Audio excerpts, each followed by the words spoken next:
To get more insight, we are now being joined by Peter Kuznick, professor of history and director of the Nuclear Studies Institute at American University. Peter, welcome back to WION. How is the Biden administration weighing the situation as Israel has vowed to strike Iran one way or the other?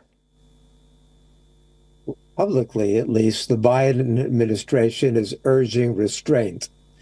Biden has made it clear that the United States will not participate in any retaliatory actions taken by Israel.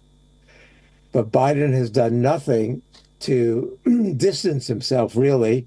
He keeps saying that America's commitment to Israel is ironclad and that U.S. aid to Israel, both military and financial, will continue.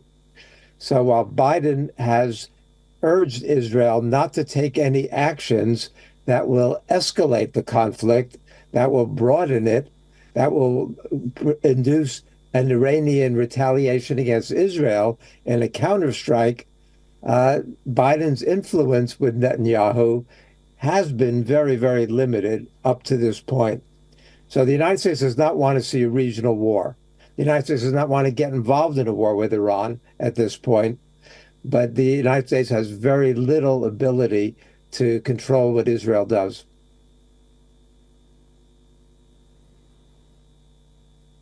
On the one hand, the White House leaks that the United States won't support an attack from Israel against Iran. On the other hand, as you rightly mentioned, Secretary of State Anthony Blinken, President Biden himself say that the U.S. will stand by Israel and assist it in any operation, so to say. So what do we read out of all of this? Is the Biden administration trying to have it both ways? Yes, the Biden administration is trying to have it both ways. For the moment, the attention of the world is distracted away from the slaughter in Gaza and the humanitarian crisis in Gaza. So that is to Netanyahu's advantage. However, that is going to be temporary. And then we're going to get back to the same situation in Gaza that the American people and people all over the world are horrified about. So Biden is walking a fine tightrope here. And on the one hand, he's trying to push for a ceasefire and stop the slaughter in Gaza. On the other hand, he doesn't want to create any distance or any serious distance between the Americans and the Israelis. So the interesting question is going to be not whether Israel responds. Israel has made it clear that they're going to respond. The question is how they will respond. The fear is that they would do something reckless, like try to take out Iran's nuclear facilities, which they might not be able to do even if they wanted to do.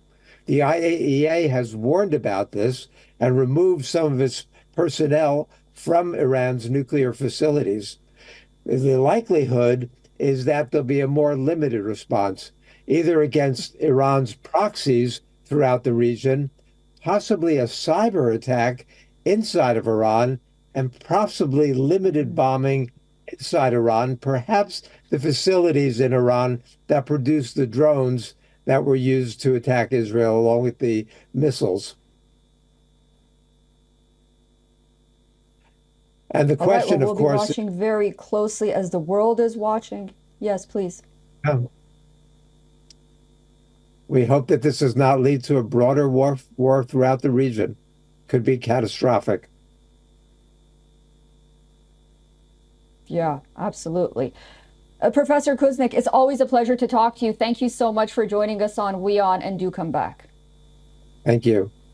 For all the latest news, download the WION app and subscribe to our YouTube channel.